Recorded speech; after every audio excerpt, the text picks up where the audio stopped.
I wanted first of all to say, you know, I've looked through a lot of the information that has been sent to me by the DTA over the months. You do some fantastic work. I've seen some wonderful stuff this morning at the Arkwright Mills. I think what's so deeply impressive about that is the 25-year commitment that the voluntary organisation that runs the Arkwright Mills has shown.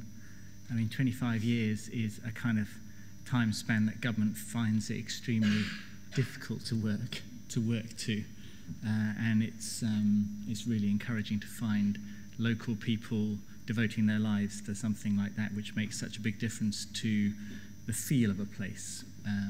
So I sort of pay tribute to that. I'm going to say a little bit today. I'm not going to speak for very long. I'm going to try and give some headline messages about where the government is coming from. I am a civil servant. I'm not a politician. I'm Director General for Communities at CLG. My values are the values of public service and of community. You know, I believe very, very passionately in the importance of bottom-up engagement, the importance of the views of local people contributing to decision-making in their area. I've worked in central government for quite a few years in all sorts of jobs in London and in Europe at the UN and in John Prescott's office for 5 years when he was Deputy Prime Minister. I've also worked in local government, most recently at Kensington and Chelsea, where, amongst other things, I ran the planning department together with housing and regeneration stuff. So what I saw this morning at the Arkwright Mills was of great interest to me from that point of view. And I started off my working career in a voluntary organisation, the Victorian Society, as their architectural advisor many years ago. Let's have a little look at what the government's thinking at the moment. I thought I'd start with a quote from David Cameron, because I think it sets the scene quite nicely for today's discussion. There are some things, he says, that you do because it is your duty, sometimes unpopular, but you do them because it is in the national interest.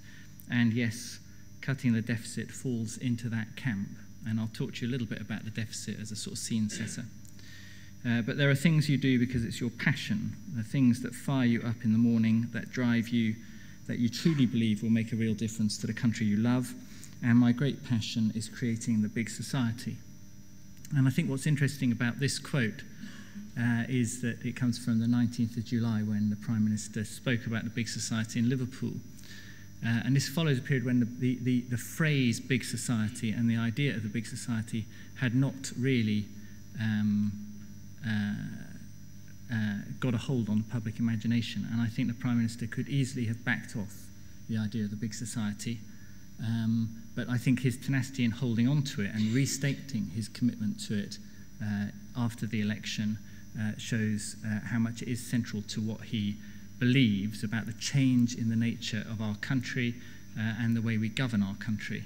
And I'll say a little bit about that as well as we go through what I've got to say today. The credit crunch, as we all know, affected a whole load of economic indicators, and I just stick 4 examples on the slide there. You know, you could pick a whole host of indicators. The credit crunch, in terms of the financial system, was extremely serious, and as we all know, and came very close to financial meltdown of the world's financial institutions. The credit crunch is what has led to what I would call the public sector crunch. Because as a result of the credit crunch, tax receipts took a dive. The cost of things like benefits and interest payments went up. The previous administration, along with many other administrations across the world, decided that a big injection of finance was required in order to keep the economy going. And of course, there was the cost of things like bailing out the banks. And what that means is that today, as I stand here in this financial year, 2010 to 11, for every £100 that I get paid, £25 is borrowed. And that's the same for every single public sector worker in the country. For every £100 the public sector is spending at the moment, £25 is borrowed. For every £8 spent in the economy, £1 is borrowed at the moment by the government on your behalf. And that's not a sustainable situation. And the result of that is shown on the red line on the left-hand graph. This screen is too small for me to see the scale, but it goes up to, the deficit goes up to 158 billion on that red line. Against public expenditure, around about 700 billion. There's if you stack £1 million up and bind it tightly in £50 notes, it's roughly 10 centimetres if you put it on its side. The public borrowing this year would take that line of £50 notes from Whitehall to the M25. That's how much money we're borrowing this year. So it's simply not sustainable to continue. And the government has put in place in the emergency budget in June proposals to bring the deficit down. And that's what's shown in the right-hand graph. And the two different colours in the right-hand graph, the dark blue and the light blue, show the budget proposals before and after the election. So the previous administration had proposed to reduce the budget. This administration has said actually we need to go further than what was set out in the bill that went through, the act that went through the House before the election.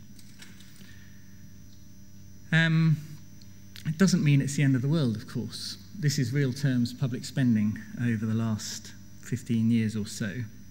And what you'll see is that in real terms, public spending has gone up consistently over recent years, and it is proposed basically more or less to flatline it over the next 4 years.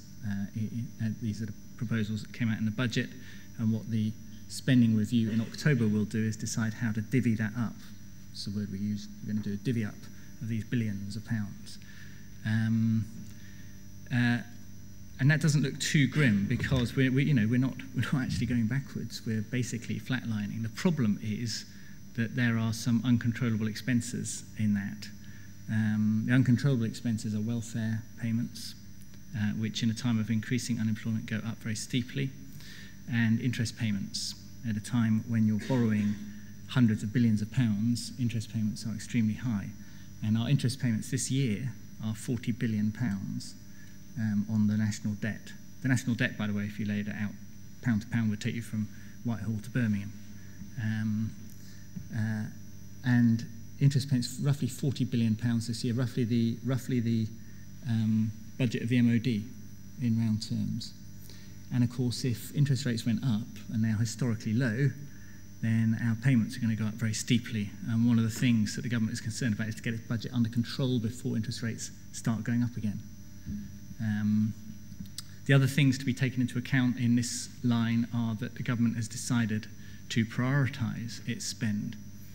And its priorities are education and the health service, and overseas aid, of course. A much smaller amount, but still protected.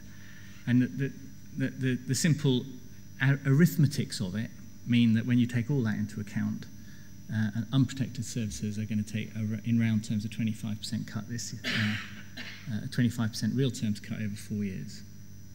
25% real terms cut over 4 years.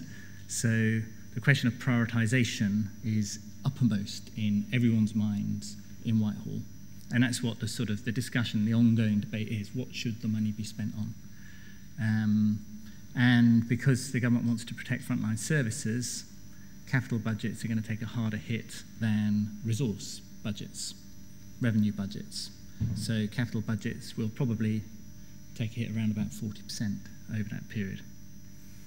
And that's the truth of the financial environment that we're operating in. And that is against the background that it's not the government is cutting public spending, it's flatlining it.